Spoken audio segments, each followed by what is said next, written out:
녹화되나? 여러분 안녕하세요. 오늘 제가 나온 곳은 이스탄불의 베벡이라는 곳이에요. 한국인 분들이 잘 아시는 그 한때 세계에서 가장 예쁘다는 스타벅스로 유명했던 곳이죠. 제가 여기 스타벅스 한번 가보고 어떤지 한번 보여드릴게요.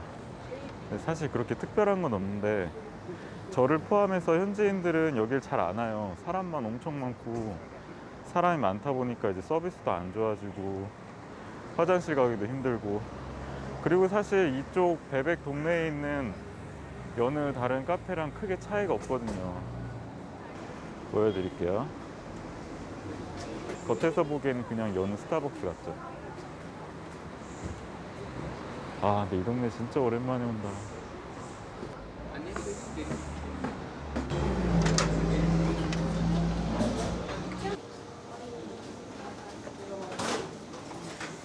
지금 사람이 엄청 많은데 저쪽으로 나가보면은 해안가 이렇게 요트 떠 있는 거 구경하면서 여유롭게 커피 한잔 할 수 있어요.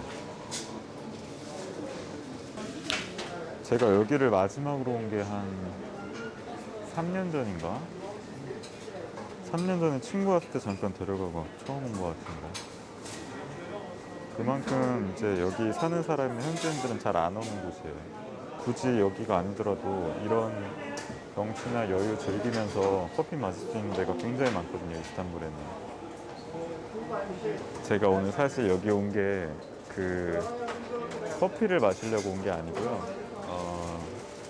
친구를 처음으로 만나는 날이에요. 친구라고 하기엔 좀 그렇긴 하지만 안 본 사이에. 요즘에 인스타나 유튜브를 통해서 제가 좀 계정을 공개하다 보니까 알아보시는 분들이 좀 있어요. 그러다가 이제 알게 된 친구가 하나 있는데 오늘 일요일 맞아서 한번 보자고 해가지고. Merhaba, bir tane ice americano alabilir miyim? Ice Americano. Evet, küçük buyurun. İsim alabilir miyim? Junki. Evet, Junki. Jandarma Urfa, Niğde, Kayseri, İstanbul.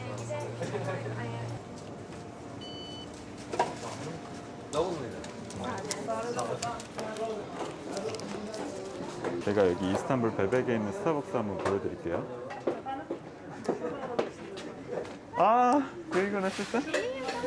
İyiyim, teşekkür ederim. Evet. 일단 자리 맡아놓고 볼게요.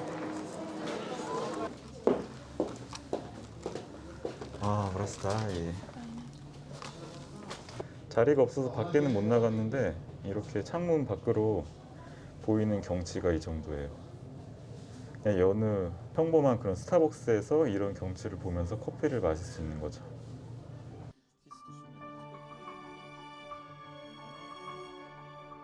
Çok beceremiyorum.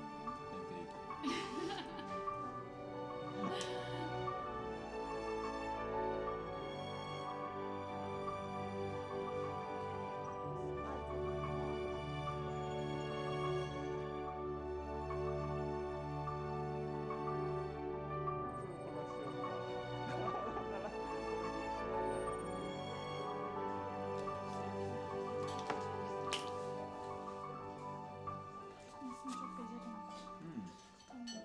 Şöyle tutacağım.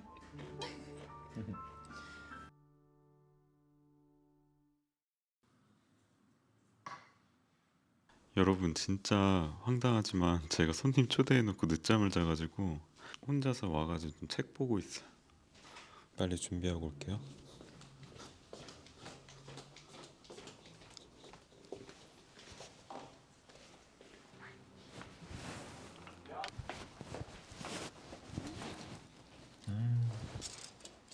Bağır mı geliyor ne? 여기 작은 아빠가 물을 넣으라고 하던데 물을 여기다 좀 Ben nasıl 넣을까? gözüküyorum acaba? Kendime bakacağım.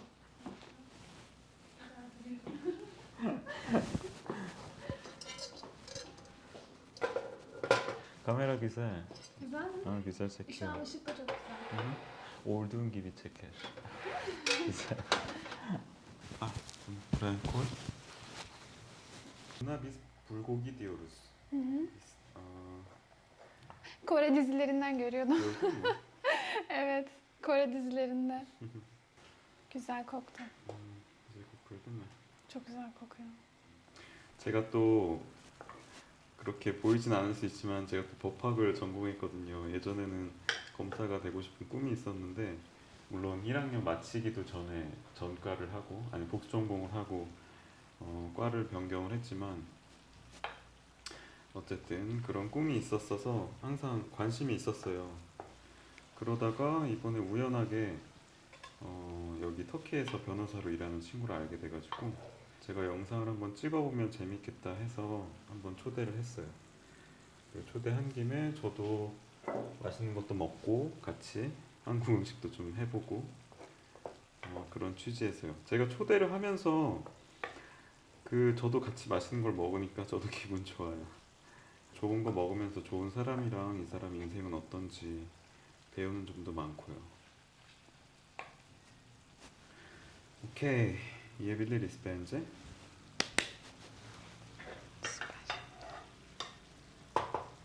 오늘의 메뉴는 불고기예요. İçine koyacağım. eti içine koyarsın. Vay. Bunu bilmiyordum. Sonra Sarımsak, sarımsak, biber. biber, az olabilir biraz. Bir lokmada. Bir lokma daha.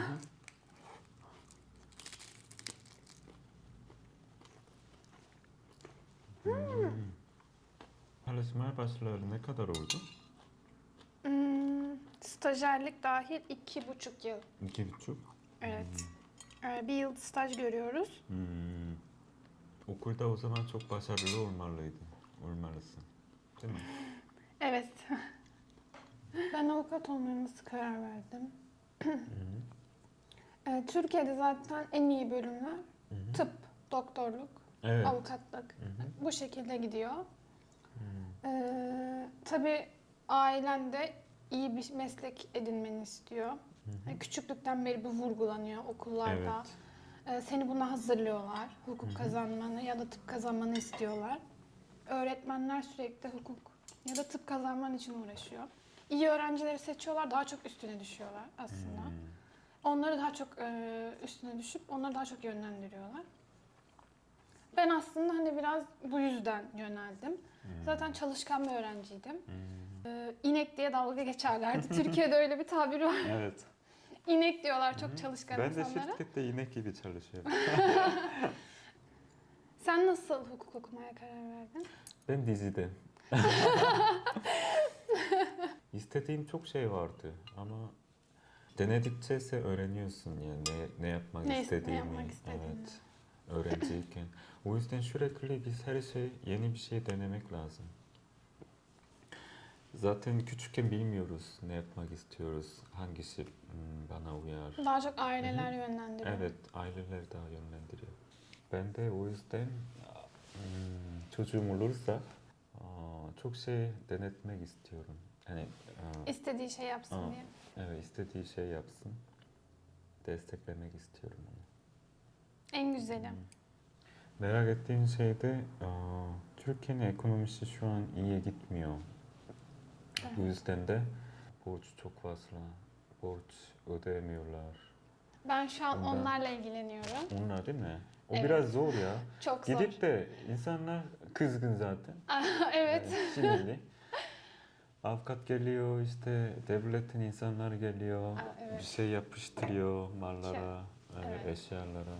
Evde çocuk var, Evet. ailesi var, parası yok. Ben bunu çok yaşıyorum. Zaten şu an o alanda çalışıyorum. Bazen çok üzülüyorum. Tabii. Çünkü evlere gidiyoruz. Borcu Bilerek olan yapmıyorlar insanlara değil mi?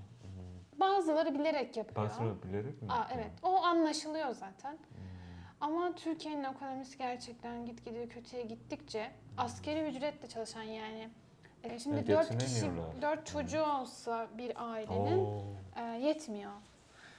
Borç, sürekli borç. Bankalara borç. Çünkü bankadan harcadıkça faiz de biniyor. Tabii. Bankalar Ve ödeyemiyorlar. aptal değil. Evet. Yani insanlar şey diyor. Faiz oranı %13, 14 falan. Bankaya yatıralım.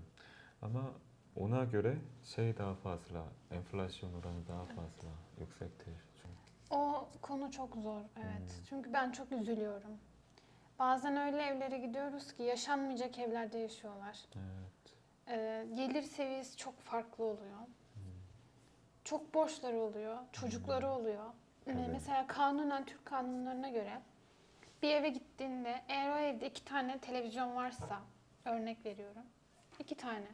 Birisini almak zorundasın.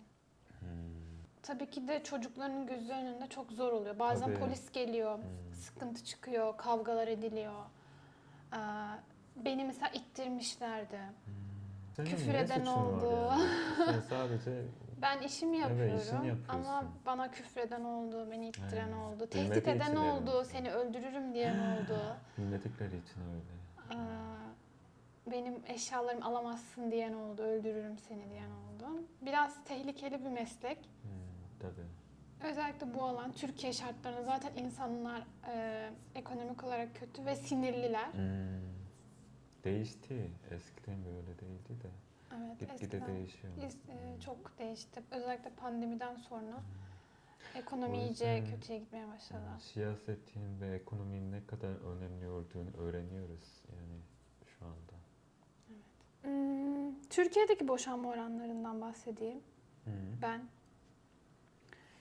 Şimdi Türkiye çok değişken bir ülke. Yani kültürel olarak çok farklılaşıyor her geçen yıl. Yani eski Türkiye ile 10 yıl önceki Türkiye ile şu anki Türkiye çok farklı birbirinden. Bununla beraber tabii ki de insanlar arasındaki ilişkiler, işte aile ilişkileri vesaire her şey değişiyor. Eskiden boşanma oranları çok azdı. Çünkü kadının maddi bir özgürlüğü, bir işi olmadığı için boşanamıyordu eşinden. Çünkü çocuğu vardı ve bakmak zorunda. Evet. Ve işi olmadığı için ayrılamıyordu, boşanamıyordu eşinden. Ama şu an Evet, kadınlar daha evet. çok iş sahibi oldukça bazı durumlara katlanamadılar ve boşanma kararı aldılar. Bu yüzden son zamanlarda boşanma oranları çok arttı. Gençler arasında da evlenmiyorlar. Burada Türkiye'de da de aynı. öyle. İlişkiler çok sağlam değil artık. Zaten Evet. bu yüzden evlenme oranı da düşük. Hızlı böyle yararlanıyor. Evet. Yararlanmaktan korkuyorlar. Ve aldatma oranı da çok fazla zaten. Evet. Yani Evet. aldatma oranı çok fazla. Türkiye'de özellikle çok fazla. Şimdi Türkiye geleneksel bir ülke. Kapalı bir ülkeydi. Ama Türkiye zamanla Yaşlanıyor. geliştikçe zamanla değişiyor ve dediğim gibi daha özgürlükçü bir ülke olmaya başladı Türkiye. Ve böyle olunca kızlar rahat rahat giyinebiliyor, kadınlar rahat rahat giyinebiliyor. Yani herkes rahatça giyinebiliyor. Erkeğin de sanırım dikkatini çekiyor. Boşanmaların birçok nedeni de bu. Ama başka boşanma nedenleri de var. Mesela son zamanlarda çok dikkatimi çeken Suriyeli mülteciler geldi ve Türk erkeklerle Suriyeli mülteciler çok evleniyor. Evet. Onlar da biraz para için, vatandaşlık için evlenmek istiyorlar. Çoğu kandırıyor Türk erkeklerini.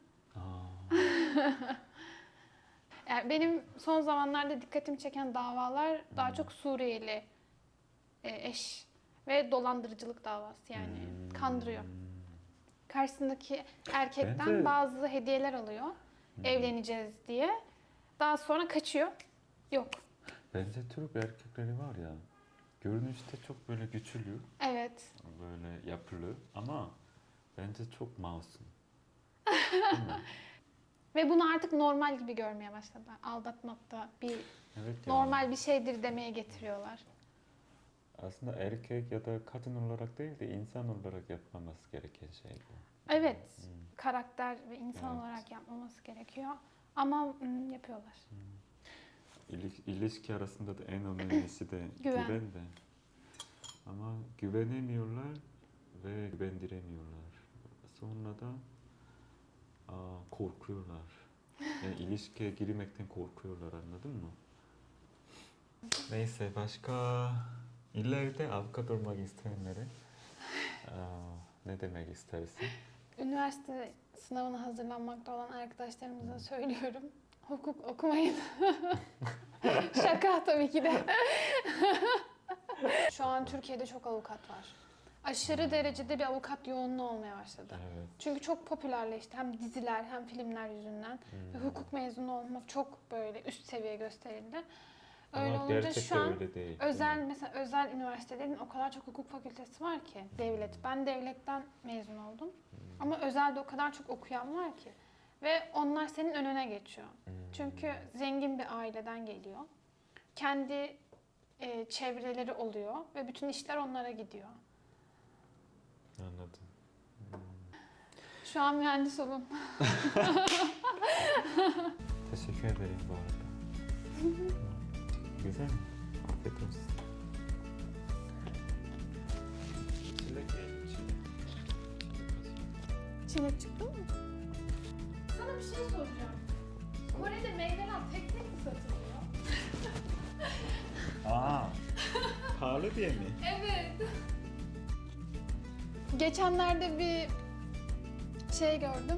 Çilek, tek bir çilek satılıyordu. Tek Ya tek. o kadar değil ya.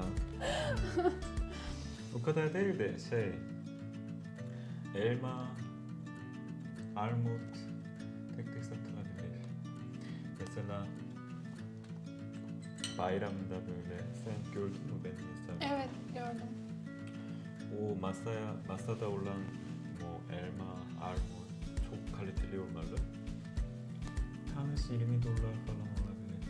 Evet. 30 dolar. Kiraz var ya. Çok seviyorlar.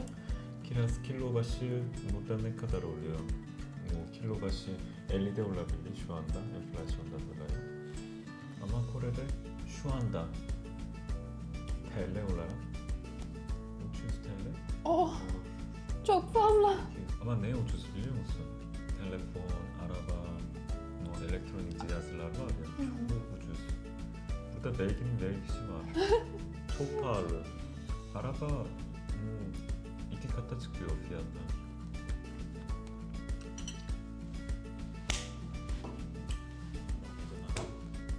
Yavaştan, şimdi trafiğe kalmadan. 검도 수업 가야 돼가지고 오늘 여기까지 할게요. 오늘도 잘 먹었습니다. 안녕.